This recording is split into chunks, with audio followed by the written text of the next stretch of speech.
बहुत ज्यादा ये क्वेश्चन आता है, मतलब आप इस क्वेश्चन को तो रट के चल जाओ, आपके एग्जाम में आने ही आना है, ये हर साल आता है।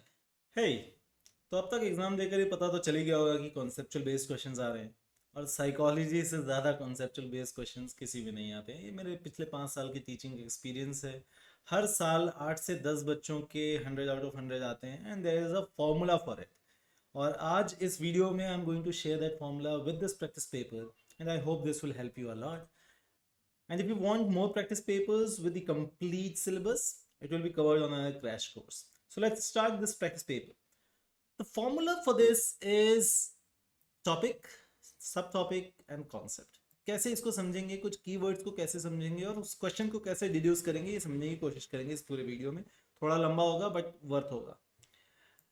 Now Jasleen is high on critical thinking, highlight कर लीजिए, and can manipulate symbols to solve numerical problems, highlight कर लीजिए। She is also high on the ability to understand one's own feelings, motives and desires. खुद को समझ पाना is intrapersonal.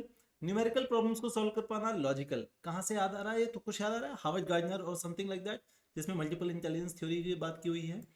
तो इसको हिंट कैसे देंगे, chapter 1 intelligence information processing approach, Howard Gardner के मल्टीपल इंटेलिजेंस थ्योरी के अंदर का क्वेश्चन है। Logical mathematical intrapersonal is the answer. तो answer is D. Riyan believes that he is very good at football. Believe कर रहा है कि वो बहुत अच्छा है, क्या होगा ये, सेल्फ एस्टीम होगा। तो गुड एंड बिलीव को आप हाईलाइट कर लीजिए। Therefore he has a high self esteem, which is A. Then according to the behaviourist, personality ना, पर्सनालिटी जैसे वर्ड आ गया, कौन सा चैप्टर है, self and personality, chapter number 2 है, हाईलाइट कर लीजिए, चैप्टर नंबर 2 का क्वेश्चन है। Of an individual is a result of dash. क्या बात कर रहा है, बिहेवियरिस्ट की बात कर रहा है, मतलब बिहेवियरल अप्रोच पर बात कर रहा है। पर्सनालिटी के अंदर, बिहेवियरल अप्रोच के अंदर क्या बोल रहे हैं ये, response of an individual to the environment. Like, so according to behaviorist, personality of an individual is the result of response of an individual to the environment. Moving forward, which of the following would a humanistic psychologist use to explain an individual's behavior? अब यहाँ पर behaviour की बात हो रही है, personality पर बात कर रहे हैं हम, and this will go to chapter number 2 self and personality. Answer क्या होगा इसका, तो जब हम याद करने की कोशिश करेंगे ह्यूमनिस्टिक पर्सनालिटी के अंदर में, तो ये बोल रहा है इनेटली गुड भी होता है, गोल डायरेक्टेड अडेप्टिव भी होता है, सेल्फ एक्चुअलाइज्ड भी होता है। बट जहां पर balance among three competing force आ रहा है, ये कौन सा कॉन्सेप्ट है, मुझे नीचे कमेंट्स पे जरूर बताइएगा। Now moving forward, chapter question number 5, which of the following are the dimension of stress. Stress word आते ही समझ में आ गया है कि चैप्टर नंबर 3 का क्वेश्चन है। डायमेंशंस पर बात कर रहा है, तो हमने एक सेक्शन समझा था जहां पर जनरल मॉडल ऑफ स्ट्रेस समझा था, लेफ्ट में, राइट में, बीच में सेंटर था, फिर नीचे जाता है, अप्रेजल होता है। अगर आपने वन शॉट अगर आपके पास है तो आपको आसानी से समझ में आ जाएगा। सो यहाँ पर intensity, duration, predictability and vulnerability, इसमें से क्या नहीं है, वल्नरेबिलिटी नहीं है, उसकी जगह क्या था, कॉम्प्लेक्सिटी था। तो यहाँ पर answer, you got the answer, answer is D. Question number 6, Imran feels disappointed. Feeling आ रही है, डिसअपॉइंटमेंट है, डिसऑर्डर का क्वेश्चन हो सकता है। When he is not able to do things perfectly, leading him to push himself to achieve unrealistic targets, high standards, identify the cause of his stress. अब ये स्ट्रेस का है, जैसे स्ट्रेस वर्ड आ गया हमें क्या समझ में आ रहा है कि ये चैप्टर नंबर 3 का क्वेश्चन है। कॉज पूछ रहा है, तो cause of stress chapter number 3 के अंदर में कॉज ऑफ स्ट्रेस का है। अगेन अगर आपने माइंड मैप देखा होगा तो कॉज ऑफ स्ट्रेस के अंदर अगर आप सेक्शंस देखेंगे तो आपको इसका आंसर मिलेगा। क्या कर रहा है वो, खुद को पुश कर रहा है। खुद को पुश करना मतलब इंटरनल प्रेशर, खुद ही अपने ऊपर प्रेशर डाल रहा है। तो इसका आंसर क्या हो जाएगा, इंटरनल प्रेशर इसका आंसर हो जाएगा। अच्छा, answer number D. Sonali was questioned by her senior when her performance started to decline. She admitted that she was not eating regularly and her sleep was disturbed. ये दोनों क्या चीजें हैं, खा नहीं रही है, सो नहीं रही है, बिहेवियर का इशू है, एक्शन है। तो यहाँ पर बिहेवियर लिखा है मैंने। Moreover, she could not concentrate on work. Cognitive concentration कहाँ से काम करता है, सोच समझ कहाँ से काम करती है, कॉग्निशन से काम करती है। And felt overburdened, कॉग्निशन से काम कर रहा है। तो effects of identify the effects of stress, क्या हो जाएगा, इफेक्ट्स 4 तरीके के हमने समझे थे, emotional, behavioural, cognitive and psychological. इसमें 2 चीजें क्या क्या है, कॉग्निटिव एंड बिहेवियरल। आंसर आप लिख सकते हैं। Question number 8, which of the following is or are true about psychological disorder, chapter number 4। In the middle ages, historical background, middle ages में सबसे ज्यादा जो हम बात करते थे, हम बात करते हैं डेमोनोलॉजीज की और मेंटल लैंग्वेज एंड कॉन्फ्लिक्ट की। तो यहां पर आंसर क्या हो जाएगा, 1 एंड 2। ठीक है, एक्सप्लेनेशन आप चाहें तो पढ़ सकते हैं। Question number 9, while paying bills Sanjana was suddenly overwhelmed by anxiety। यहां तक समझ में आ गया कि साइकोलॉजिकल डिसऑर्डर का क्वेश्चन है। हार्ट पाउंड हो रहा है, she felt like she couldn't breathe and she became dizzy, चक्कर आकर गिर गया। this was most likely to be, अचानक से हुआ है, बिल पे करते हुए अचानक से हुआ है, तो अचानक से क्या होता है, पैनिक होता है, राइट। तो the answer would be panic attack. Brijesh, an accountant went on a work trip and never returned home। काम पे गया, वापस ही नहीं आया भाई।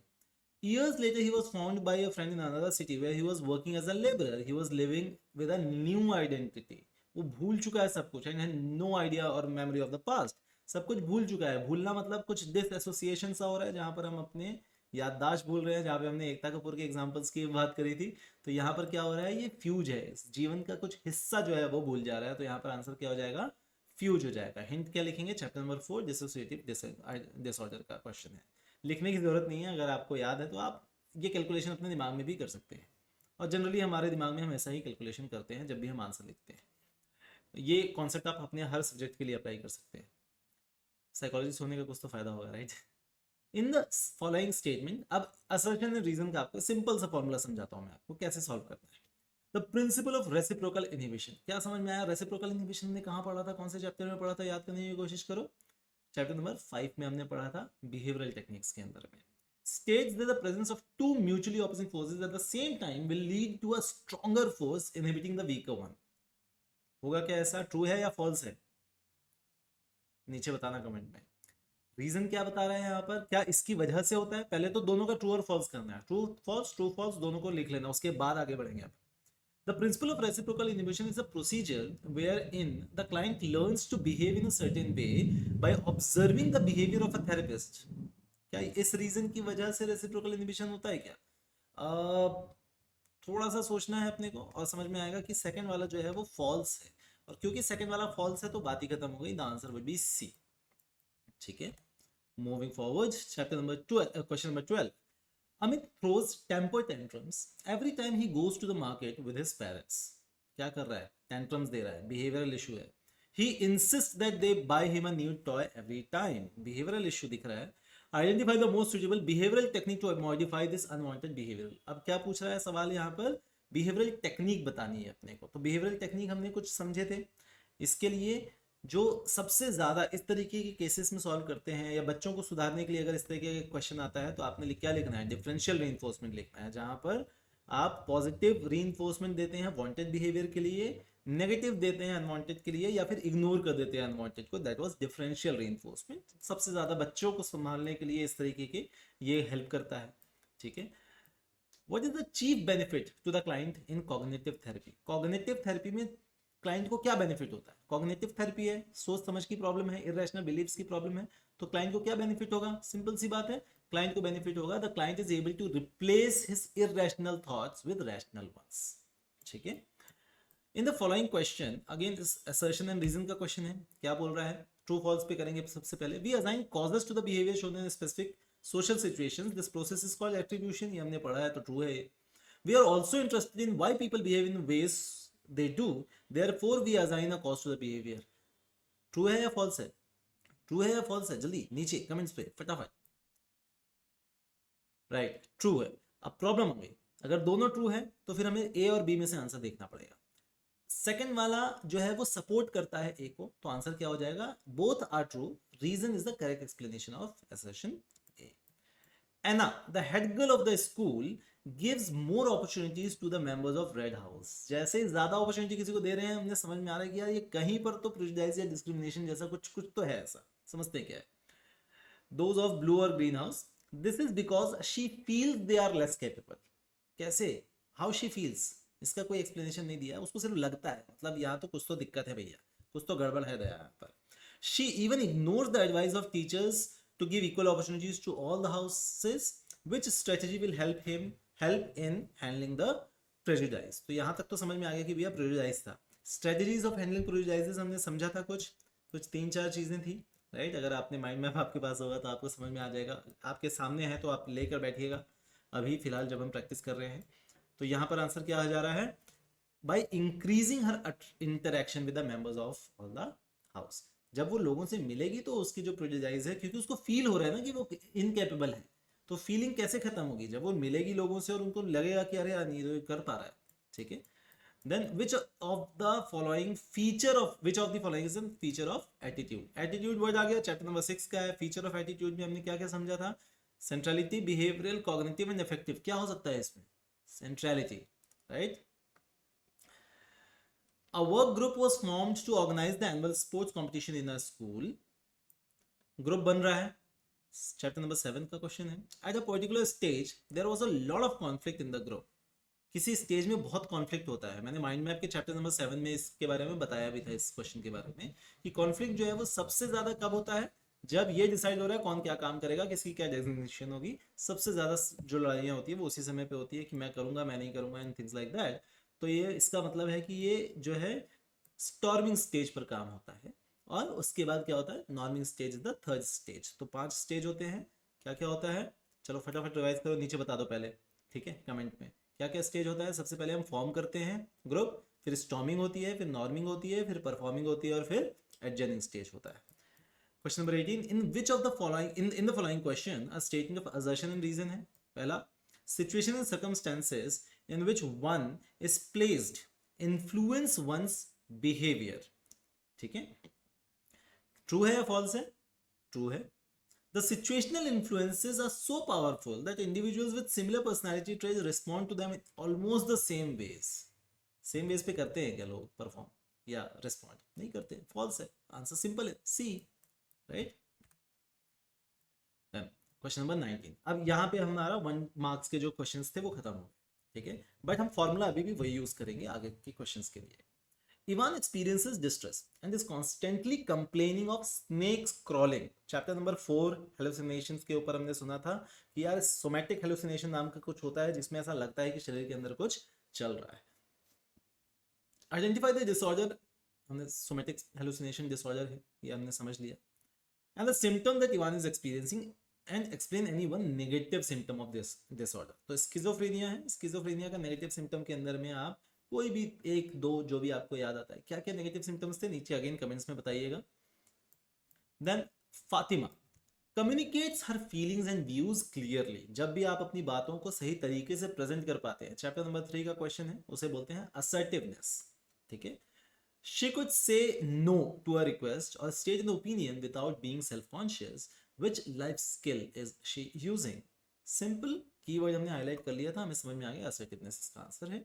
Suggest 2 more life skills. Chapter number 3 में हमने जब promoting well life, promoting positive health and wellbeing पढ़ा था, उसके अंदर हमने लाइफ स्किल्स भी पढ़ा था। तो बहुत सारे लाइफ स्किल्स हैं, टाइम मैनेजमेंट है, सेल्फ केयर है, इंप्रूविंग रिलेशनशिप्स है, ओवरकमिंग अनहेल्पफुल हैबिट्स हैं। तो वो भी अगर आपने माइंड मैप आपके पास होगा तो वहाँ पे एक सेक्शन में वहाँ पे लिखा हुआ है, वहाँ से आप पढ़ सकते हैं। और आंसर तो आप बाकी अपने से लिख लेंगे। अगर आपको कीवर्ड्स याद है तो बाकी आंसर आप जो है अपनी मर्जी से लिख सकते हैं, right. Next question. Resham has been overwhelmed by the quantum of work in her office. She has been advised some stress management techniques. मतलब stress हो रहा है, चैप्टर नंबर 3 का क्वेश्चन है। What are the 2 techniques that you think would be helpful for her to manage the stress? Simple है, stress management techniques थी, हमने यहाँ पे लिखा भी हुआ है real cool mind brings extra calmness. ये माइंड मैप से निकाला हुआ है तो आपको हेल्प कर सकता है। यहाँ से आप कोई भी 2-3 पॉइंट्स जो है वो चाहे तो लिख सकते हैं, रिलैक्सेशन टेक्निक्स, बाकी आप पढ़ लीजिए। Moving forward, next question. State any 2 ethical standards that need to be practiced by professional psychotherapist. Ethical standards, psychotherapist की बात हो रही है, चैप्टर नंबर 5 जहां पर थेरेपेटिक अप्रोचेस पर बात किया था हमने। 2 एथिकल स्टैंडर्ड्स, एथिक्स बहुत सारे थे हालांकि, बट कॉन्फिडेंशियलिटी को याद रख लीजिए, informed consent needs to be taken याद रख लीजिए, इंटीग्रिटी को याद रख लीजिए, रेस्पेक्ट देना है सामने वाले को याद रख लीजिए, और सबसे इंपॉर्टेंट है कि बंदे में जो काम कर रहा है उसके अंदर ये स्किल होनी चाहिए। It's very important to have a skill of counselling. Talking is not counselling, ठीक है। Moving forward, Vinita holds a negative attitude, chapter number 6, towards individuals of a particular community. ठीक है, प्रेजुडाइज आ गया यहाँ पर। तो पहले एटीट्यूड था, बट जैसे कम्युनिटी का बात आया तो हमने क्या देखा, यहाँ पे प्रेजुडाइसेस आ गए। तो प्रेजुडाइसेस कहाँ पर थे? चैप्टर नंबर 6 में थे, यहाँ गलत लिखा हुआ है, सॉरी, चैप्टर नंबर 6 में थे। She avoids interacting and helping them in college. Identify and explain the behaviour being exhibited by Vinita. अब यहाँ पर क्या हो रहा है, वो इंटरैक्ट भी नहीं कर रही है, हेल्प भी नहीं कर रही है, मतलब यहाँ पर एक एक्शन भी इन्वॉल्व हो रहा है। बिकॉज एक्शन इन्वॉल्व हो रहा है तो ये डिस्क्रिमिनेशन में जाए। ठीक है, तो उसका एक्सप्लेनेशन हम दे सकते हैं। डिस्क्रिमिनेशन और प्रेजुडिस के बारे में डिटेल डिस्क्रिप्शन इसके आंसर में लिख सकते हैं। Explain any two elements of a group structure. Chapter number 7 है, ग्रुप है। ग्रुप स्ट्रक्चर के हमने लास्ट माइंड मैप जो बनाया था उसमें भी लिखा हुआ था कि 4 चीजें होती हैं, roles, norms, status and cohesiveness. 2 चीजें पूछ रहे हैं, कोई भी 2 एलिमेंट्स को आप इसमें डिस्क्राइब कर सकते हैं। नेक्स्ट क्वेश्चन 3-3 नंबर के हैं, थोड़ा सा उन्हीं टॉपिक्स, प्रोसेस वही रहेगा, फॉर्मूला वही है, एक्सप्लेनेशन जो है वो थोड़ा सा आप एलेबोरेट कर देंगे। ठीक है, Kirti is of average intelligence chapter number 1, but is high on ability to appraise, express and regulate her emotions intrapersonal.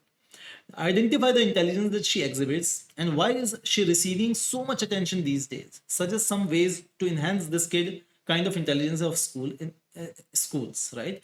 क्या बात करें हम यहाँ पर, इमोशंस मैनेजमेंट है इंडिविजुअल डिफरेंसेस के अंदर में, तो इमोशनल इंटेलिजेंस के ऊपर में आपने आंसर लिखने हैं। वो अपने इमोशंस को बात कर पा रही है और इमोशनल इंटेलिजेंस को लेकर आपके जो थॉट प्रोसेसेस हैं जो आप जानते हैं उसके बारे में वो लिख दीजिए, काम हो जाएगा।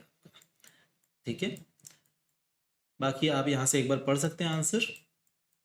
Explain major depressive disorder, MDD की बात कर रहे हैं, chapter number 4, major depressive disorders. State the factors which predispose an individual to depression. इसके अंदर में अगेन जब हम एमडीडी के अंदर में जाते हैं, हम सिम्टम्स के अंदर में देख सकते हैं फैक्टर्स जो हैं जो डिप्रेशन क्रिएट करते हैं वो क्या थे, genetic makeup, age, gender and life events, negative life events. इसके अंदर में कोई भी 2 या 3 चीजें आप एक्सप्लेन कर देंगे।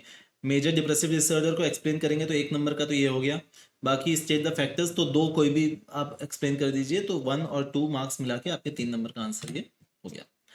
देन मूविंग फॉरवर्ड, इसके कुछ सिम्टम्स भी मांग रहा है तो आप सिम्टम्स भी जो है लिख सकते हैं। एनाडोनिया है, एपेटाइट मिस हो जाता है, मूड खराब रहता है, स्लीप नहीं होती है, सुसाइड और सेल्फ हार्म के जो हैं वो थॉट्स आ रहे होते हैं। ठीक है, और इन फैक्टर्स को आप एक्सप्लेन कर सकते हैं। क्वेश्चन नंबर 26 है, an attitude towards recycling and reuse needs to be encouraged to conserve the environment. Examine the factors that will influence attitude towards change. तो एटीट्यूड की बात कर रहे हैं, दूसरा फैक्टर्स ऑफ एटीट्यूड चेंज की बात कर रहे हैं। तो अगेन जब आप माइंड मैप में देखेंगे फैक्टर्स क्या क्या करते हैं, 4 तरीके के फैक्टर्स पे हमने बात करी थी। Characteristic of existing attitude, source characteristic, message characteristic and target characteristics पे बात की थी। इन चारों पॉइंट्स को लिखना है, इन चारों पॉइंट्स को 2-2, 3-4 लाइन में जो भी आप इलेबोरेट करना चाहें उस पॉइंट्स में इलेबोरेट कर सकते हैं। 3 नंबर का क्वेश्चन है तो 3 पॉइंट्स ही इलेबोरेट करेंगे तो इज मोर देन सफिशिएंट। ठीक है, इसके बाद फिर हमने पढ़ा था कि भैया पॉजिटिव जल्दी होता है, नेगेटिव थोड़ा सा ज़्यादा समय लगता है। फिर बैलेंस और उसके अंदर में आप ले जा सकते हैं एक्सट्रीमनेस, बैलेंस, सिंप्लिसिटी, कॉम्प्लेक्सिटी के अंदर में सेंट्रलिटी को इसमें आप ला सकते हैं। सोर्स कैरेक्टरिस्टिक्स में जो सोर्स है उसके वो अंदर में 2 चीज़ें हमने समझी थी कि वो अट्रैक्टिव होना चाहिए, दूसरा क्या है मुझे बताइए नीचे कमेंट में। फिर हम टारगेट के ऊपर जाते हैं तो टारगेट कैसा होना चाहिए, टारगेट इंटेलिजेंट होगा तो क्या होगा, और इस तरीके की हमने उसमें डिटेल में, अगर आप माइंड मैप में इतने से में पूरा आंसर कवर किया हुआ है, सिर्फ आपको एग्जाम में उसको जाके एलेबोरेट करना है। माइंड मैप डाउनलोड कैसे करेंगे ये आपको ऑलरेडी बताया, आप वेबसाइट पे जाते हैं, 150 रुपये देते हैं, वहाँ से आप डाउनलोड करके यूज़ कर सकते हैं। प्रिंट आउट निकाल लीजिए, उसको पढ़िए। प्रिंट आउट नहीं निकाल सकते हैं कोई दिक्कत नहीं है, आप उसका पेपर अपने कॉपी पेन से बना लीजिए, राइट, कॉपी पेन में बना लीजिए, पेपर लेके जाइए, आधा घंटा आपने उसको प्रैक्टिस कर लेनी है, काम हो जाएगा आपका। एग्जाम के पहले आधा घंटा 1 घंटे में आपका पूरा सिलेबस आप रिवाइज कर सकते हैं। और उससे ऊपर अगर आप चाहें तो आप 7 दिन का क्रैश कोर्स है, 2,500 रुपये फीस है, उसे ज्वाइन करके you can connect with us. And individuals attitude, again attitude का क्वेश्चन है, may not always be exhibited through behaviour, होता है क्या। तो यहाँ पर एक कॉन्सेप्ट हमने बात करी थी एटीट्यूड बिहेवियर रिलेशनशिप के ऊपर पे। तो एटीट्यूड बिहेवियर रिलेशनशिप का एक पूरा कॉन्सेप्ट था जो आपके माइंड मैप में अगेन शॉर्ट डिस्क्रिप्टिव फॉर्म में लिखा हुआ है आंसर, तो आप वहाँ से उसको देख के पढ़ सकते हैं, सामने लिखा हुआ है, आप यहाँ से भी चाहें तो पढ़ सकते हैं इसको। Strength है, centrality है, and so on. Moving forward to Ananya had been trying to learn a new form of dance to win a competition. कुछ नया सीखना चाह रही है और उसके लिए उसने एक ग्रुप ज्वाइन किया जो कि सेम डांस फॉर्म प्रैक्टिस कर रहा है। ग्रुप क्यों ज्वाइन करते हैं हम, सिमिलैरिटी की वजह से ज्वाइन करते हैं, प्रॉक्सिमिटी की वजह से ज्वाइन करते हैं, तो यहाँ पर एक हमने को समझ में आ रहा है। ठीक है, गोल अचीवमेंट के लिए तो हमने, अगर आपको याद होगा तो माइंड मैप के अंदर में GPS4 नाम का एक कॉन्सेप्ट हमने पढ़ा था कि why do people join groups. GPS4, goal oriented, provide knowledge, safety, self esteem and things like that, right. बाकी जो बचा वो आप नीचे कमेंट में बता दीजिएगा मुझे। देन 4 नंबर के क्वेश्चन में आते हैं। क्वेश्चन नंबर 28 पे बात करते हैं। Explain the role of assessment in understanding psychological attributes. Describe the key features of any two methods used for psychological assessment. अब असेसमेंट की बात कर रहे हैं, साइकोलॉजिकल असेसमेंट की बात कर रहे हैं। चैप्टर नंबर 1 के जब हमने समझा था तो 2 हिस्से में बटा था। एक हिस्से में साइकोलॉजिकल एट्रीब्यूट्स की बात कर रहे थे हम, दूसरे हिस्से में उसके असेसमेंट पर बात कर रहे थे। तो अगेन राइट साइड में ऊपर में 4-5 पॉइंट्स लिखे हुए थे। Psychological test, self report, interview, case studies and observation. ये आपका आंसर है। इसको इलेबोरेट आप अपने वर्ड्स में कर सकते हैं। ठीक है, मूविंग फॉरवर्ड। देन बहुत ज्यादा ये क्वेश्चन आता है, मतलब आप इस क्वेश्चन को तो रट के चल जाओ, आपके एग्जाम में आने ही आना है। ये हर साल आता है। Explain the term intelligence, describe the past model of intelligence. अब इसके सवाल को पूछने का तरीका बदल सकता है। ठीक है, अब यहाँ पर हो सकता है कि नाम दे दे जेपी दास का, कि भैया जेपी दास वाली थ्योरी बताओ। ठीक है, या 3 न्यूरोलॉजिकल कनेक्शंस वाले जो बात कर रहे हैं वो भी यहीं पर फॉलो होता है, तो वो भी एक नाम दे सकता है, घुमा के दे सकता है, बट ये क्वेश्चन देता है। ठीक है, तो यहाँ पर हम पास मॉडल लिखेंगे। पास मॉडल क्या है? जेपी दास, जैक निकलेगरी, किर्बी, ये सारे नाम याद रखने हैं आपको माइंड मैप में, इसलिए मैंने डाला हुआ है ताकि आपको याद रहे। P is planning, A is arousal attention, S is simultaneous and successive processing। Detail video में आप जाकर देख सकते हैं अगर आप चाहें तो, सारा कुछ वन शॉट में डाला हुआ है डिटेल में। Then Mother Teresa believed that she had a mission to fulfill and did what came natural to her, loving others and serving them. Identify the trait being used here by Gordon Allport। तो Gordon Allport की जब हम बात करते हैं chapter number 1 के अंदर में ट्रेट्स, चैप्टर नंबर 2 के अंदर में पर्सनालिटी के अंदर में, तो ट्रेट अप्रोच के अंदर में जब हम बात करते हैं तो गॉर्डन एल्पोर्ट की थ्योरी क्या बोलती थी? 3 चीजें वहां पर हम बात कर रहे थे, cardinal trait, central trait and secondary trait के अंदर में कार्डिनल ट्रेट की बात हो रही है, क्योंकि मदर टेरेसा के नाम से उनके काम को जाना जाता है। तो जिसके भी नाम से उसके काम को जाना जाता है वो कार्डिनल ट्रेट है, राइट। तो कार्डिनल ट्रेट के बारे में लिखना है, 4 लाइन उसके बारे में आपने लिख देनी है, आपका आंसर डन, खत्म। ठीक है, done. Individuals differ in the coping strategies. सबकी कोपिंग स्ट्रेटेजीज अलग अलग है। कोपिंग की बात करें मतलब स्ट्रेस की बात हो रही है, स्ट्रेस की बात हो रही है मतलब चैप्टर नंबर 3 की बात हो रही है। That they used to deal with stressful situations, justify this statement highlighting various coping strategies। तो कुछ coping strategies लिखनी है। coping strategies बहुत आसान है, हर वो चीज़ जिससे आप अपने स्ट्रेस को हैंडल कर सकते हैं। तो 3 चीज़ें हैं यहाँ पर, आप एग्जाम्पल के लिए TEA मैंने यूज़ किया है माइंड मैप में। टी चाय, task oriented, emotion oriented and avoidance oriented. इसको आप डिटेल में लिख देंगे, आपका काम हो जाएगा। 4 नंबर का क्वेश्चन है, थोड़ा सा एलेबरेट करके ऑब्वियसली लिखना पड़ेगा आपको। क्वेश्चन नंबर 31 है, Shahid showed a reduction in symptoms after he received treatment for schizophrenia. He was sent to a rehabilitation center। तो बीमार था, ठीक हो गया, रिहेबिलिटेशन सेंटर में वापस डाला गया। क्यों डाला जाता है? To improve the quality of life. Rehabilitation में डाला गया है, स्किजोफ्रेनिया से निकला है, थेरेपी हो चुकी है आई गेस। तो चैप्टर नंबर 5 की बात कर रहे हैं, जहां पर लास्ट में हम रिहेबिलिटेशन ऑफ मेंटली इल की बात कर रहे थे। What steps would be taken in the rehabilitation center to help him become a productive member of the society? ये एकदम बकायदा डिटेल में इसी के बारे में स्पेसिफिकली लिखा हुआ है कि क्या काम करते हैं। 4 चीजें कर रहे हैं। आप उसको सोशल स्किल्स की ट्रेनिंग दे रहे हैं, तो वो वापस से जब बाहर जाएगा तो वो काम कर पाएगा। आप उसकी कॉग्निटिव रीट्रेनिंग कर रहे हैं, ऑक्यूपेशनल थेरेपी दे रहे हैं, उसको कोई ऑक्यूपेशन सिखा दे रहे हैं। ये सारी चीजें 4 पॉइंट्स जो थे वो आप जब डिटेल में जाकर वहां पर लिखेंगे आंसर, तो आपका काम वहां पर बन जाएगा। वोकेशनल ट्रेनिंग भी उसके अंदर एक हिस्सा आता है। Then comes Mukesh was given therapy that encouraged him to seek personal growth and actualize his potential.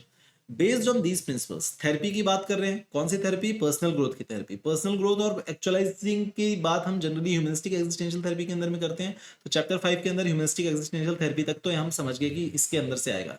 इसके अंदर 2 चीजें थी, एक कार्ल रॉजर्स की थ्योरी थी और एक अब्राहम मैस्लो की थ्योरी थी। क्या बात कर रहे हैं यहाँ पर समझते हैं। Explain the therapy that is being applied here. तो थेरेपी ह्यूमनिस्टिक एक्जिस्टेंशियल थेरेपी है, इसके अंदर में दोनों में से आपका जो मन करता है वो आप लिख दीजिए। ज्यादातर कार्ल रॉजर्स की ही बात हो रही है यहाँ पर, क्योंकि पर्सनल ग्रोथ और एक्चुअलाइजेशन की बात हो रही है। अगर पर्सनल ग्रोथ की बात नहीं होती, सिर्फ एक्चुअलाइजेशन की बात होती, तो शायद हम अब्राहम मैस्लो की थ्योरी की बात लिख सकते थे वहां पर। ठीक है, और उसके बाद उसको थोड़ा सा और आप एलेबोरेट कर सकते हैं अपने शब्दों में, जो जिन भी शब्दों में आप एलेबोरेट करना चाहें। ठीक है, then question number 32, Freud psychosexual approach। chapter number 2 psychodynamic approach, Sigmund Freud।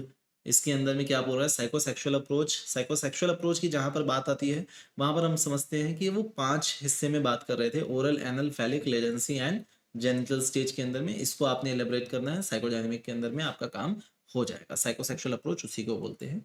Detail आप इसमें अपनी मर्जी से लिख सकते हैं। ओरल स्टेज है 1, और ये लिखना पड़ेगा आपको, इलेबरेट करना पड़ेगा। 6 नंबर का क्वेश्चन है, डिपेंड करता है आपका क्वेश्चन कितने मार्क्स का है उसके हिसाब से। Explain the characteristics of indirect techniques. Indirect techniques की बात कर रहे हैं किस लिए? पर्सनालिटी असेस करने के लिए। मतलब चैप्टर 2 की बात हो रही है, असेसमेंट की बात हो रही है। इनडायरेक्ट टेक्निक याद आ रहा है कुछ? तो indirect technique is also known as projective techniques. Projective techniques की जब हम बात करेंगे तो यहाँ पर क्या बात आ रही थी हमारे पास? भैया रोशास है, टैट है ना, पिक्चर फ्रस्ट्रेशन स्टडीज हैं। तो ये जो है इनडायरेक्ट टेक्निक्स हैं। डायरेक्ट और इनडायरेक्ट में क्या फर्क था? डायरेक्ट में आपसे पूछा जा रहा है तो self report method direct technique है। इनडायरेक्ट में आपको पता नहीं है कि आप क्या जवाब दे रहे हो, तो आपका ईगो जो है वो आपको सप्रेस नहीं कर रहा है और सीधा सीधा जवाब दे रहा है। ठीक है, तो वो जवाब दे रहा है, मेरा काम है कि मैं इंटरप्रेट कैसे करता हूँ। तो रोशास ने बहुत अच्छा काम किया था इस पे, टैट के अंदर में रोशन बीग ने बहुत अच्छा काम किया था इस पे। ठीक है, अब आते हैं हम केस स्टडी पे, जो लास्ट क्वेश्चन है।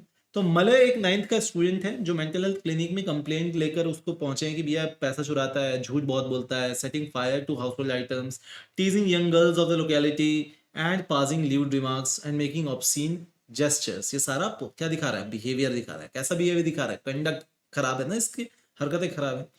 ठीक है, तो यहाँ तक हमने समझ में आया कि भैया लड़के की हरकतें जो है वो खराब है। The onset was about 3 years ago and has increased over the past 8 months। लंबा चल रहा है ये, अभी अभी का नहीं है कि 1-2 दिन की बात नहीं है, ये लंबा चल रहा है, मतलब प्रॉब्लम है। ठीक है, तो हमने 4 days के अंदर में देखा कि भैया ये तो प्रॉब्लम है, 4 days में अप्लाई हो रहा है। Of late he has started using alcohol. अब ये सब्सटेंस अब्यूज में भी आ गया है। ठीक है, and spending more time outdoor with friends of similar interest. तो जो जितने नशेड़ी हैं उनके साथ घूम रहा है।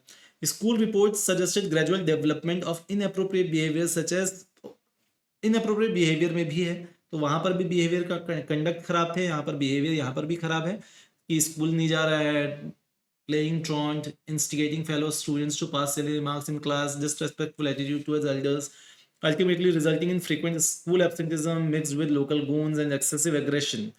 आपके किसी ना किसी दोस्त की कहानी है ये। Further investigation revealed that family history is disturb. अब ये प्रॉब्लम समझने की कोशिश करेंगे भैया ये कर क्यों रहा है, अटेंशन क्यों चाहिए इसको, क्यों इस तरीके की हरकत कर रहा है? तो फैमिली हिस्ट्री खराब है इसकी। ठीक है, relationship with father is extremely hostile. कहीं से तो आएगा ना ये, इस तरीके का बिहेवियर, उसके पीछे रीजन होता है, तो रीजन फाइंड आउट कर लिया हमने। And there were frequent conflicts among the family members. और तीसरी चीज हमने समझ ली कि बर्थ एंड डेवलपमेंटल माइलस्टोन जो है वो नॉर्मल है, मतलब न्यूरो डेवलपमेंटल इश्यूज इसके अंदर में नहीं है। तो ये हमने इसकी केस स्टडी जो है इस बंदे की समझ ली। अब क्या बोल रहा है ये? Identify the disorder Malay is exhibiting. Conduct disorder है ऑब्वियसली, क्योंकि वहां पर हरकतें खराब हो रही हैं उसकी। क्या क्या? इन एज इनअप्रोप्रिएट प्रॉब्लम्स हैं, फैमिली एक्सपेक्टेशंस को वायलेट कर रहा है, लड़कियों पे गलत रिमार्क्स दे रहा है and things like that. And obviously that's not ADHD, right? तो ये एडीएचडी नहीं है, और इसलिए यहाँ पर अपन समझेंगे कि कंडक्ट डिसऑर्डर और एडीएचडी में क्या डिफरेंस है। ये भी पूछ रहा है वो, attention deficit hyper activity disorder. तो अटेंशन डेफिसिट की कोई बात नहीं है, ADHD is neuro developmental disorder. तो यहाँ पे बोल दिया है कि न्यूरो डेवलपमेंटल तो नहीं है, birth and developmental milestones normal है उसके। तो कंडक्ट और एडीएचडी के बीच में आपने डिफरेंस लिख देना है यहाँ पर। अगला क्वेश्चन क्या है? The symptoms that Malay is exhibiting are different from the symptoms of oppositional defiant disorder. तो कहीं भी पूरे केस स्टडी में ऐसी तो बात नहीं थी कि मैं कुछ बोल रहा हूँ और मेरे को उल्टा जवाब दे रहा है, डिफाइन नहीं कर रहा है किसी को। तो ओडीडी का केस तो नहीं दिख रहा है इसमें फिलहाल। ठीक है, कंडक्ट डिसऑर्डर का केस है। Justify this statement. How the socio cultural model, society और कल्चर कैसे इन्फ्लुएंस कर रहे हैं इसके बिहेवियर को? तो हमने देखा कि भैया घर में झगड़े चल रहे हैं, फादर के साथ अब्यूसिव रिलेशनशिप है, घर का माहौल अच्छा नहीं है। तो इस तरीके की केस जो है ये इसका हिंट है कि भैया ये सोशियो कल्चरल मॉडल में कैसे आपको लिखना है। Help us to understand Malay's disorder. तो क्या आंसर आएगा इसका? कंडक्ट डिसऑर्डर है। ओडीडी मिक्स से क्या डिफरेंस है ये आपको लिखना पड़ेगा। ओडीडी जो है वो बिहेवियर डिसऑर्डर है which is mostly diagnosed in childhood. Children with ODD are uncooperative, disobedient and hostile towards their peers, parents, teachers and other authority figures. These children are easily annoyed by others, are argumentative and have frequent temper tantrums। ये generally आपने कुछ बोला है तो इसको ही deny करेंगे, उसके opposite ही काम करेंगे, उसको बोलते हैं ODD, oppositional defiant disorder. Conduct disorder में ऐसा जरूरी नहीं है कि आप कुछ बोलोगे तो डिफाई करेगा, इंतजार नहीं करेगा गलती करने के लिए, या किसी का वेट नहीं करेगा कि तुम मेरे को कुछ बोलोगे तो मैं उसके ऑपोजिशन करूंगा, उसकी हरकत ही वैसी खराब है। ठीक है, तो ये यहाँ पर आ जाएगा। सोशियो कल्चरल मॉडल में जो लेव विगोत्स्की जो यहाँ पर बात करते हैं, जो हमने बहुत डिटेल में इसको समझा भी था, तो इसके अंदर में आप लिख सकते हैं इंडिविजुअल का क्या होता है, वेस्टर्न कल्चर के अंदर क्या होता है, इंडियन कल्चर के अंदर का पर्सपेक्टिव क्या होता है। ये वाले एग्जांपल्स जो हैं माइंड मैप से आप देख के सिंपल सा फॉर्मूला डायग्राम बना के आप वहाँ पे लिख सकते हैं। Moving ahead with another case which is the real life example case है। अल्फ्रेड बिनेट के बारे में बात करें, 1905 में फ्रेंच गवर्नमेंट ने बुलाया और बोले कि यार थोड़ा समझो कि कुछ बच्चों को आसानी से समझ में आता है, कुछ को नहीं समझ में आता है। क्यों? तो थियोडर साइमन नाम का उसका एक दोस्त था जो कि सेम काम कर रहा था, तो दोनों ने काम करना स्टार्ट किया और बहुत हद तक चीज़ें वन साइडेड रिसर्च करके एक सिंपल सा बात बताई कि भैया या तो आदमी इंटेलिजेंट होता है या तो नहीं होता है। तो वन स्टेप फॉर्मूला जो हमने चैप्टर नंबर 1 में समझा था सबसे पहला, है ना, साइकोमेट्रिक अप्रोच के अंदर में अल्फ्रेड बिनेट की वन स्टेप थ्योरी के अंदर में हमने समझा था इस पे। तो क्या बोल रहा है ये केस, आप पढ़ लेना। Identify the approach on which the beneath Simon intelligence scale is based, discuss its features. कौन से अप्रोच पे है? इंफॉर्मेशन प्रोसेसिंग अप्रोच पे है? नहीं है, साइकोमेट्रिक अप्रोच पे है। ठीक है। दूसरा, Binet quickly realized that some children were able to answer more advanced questions than older children were generally able to answer and vice versa. Why do individuals differ in intelligence? Individual differ क्यों करते हैं? Nature and nurture की वजह से differ करते हैं, simple. तो nature and nurture का लिख देना है। अगर आपको पॉइंट्स याद है कि भैया अगर जुड़वा है, ट्विन है तो क्या है, फ्रेटर्नल ट्विन है तो क्या है, उसका अगर आपको आंसर याद है तो एक्सप्लेन करके आप उसको आंसर लिख सकते हैं। नेचर एंड नर्चर इसका आंसर हो सकता है।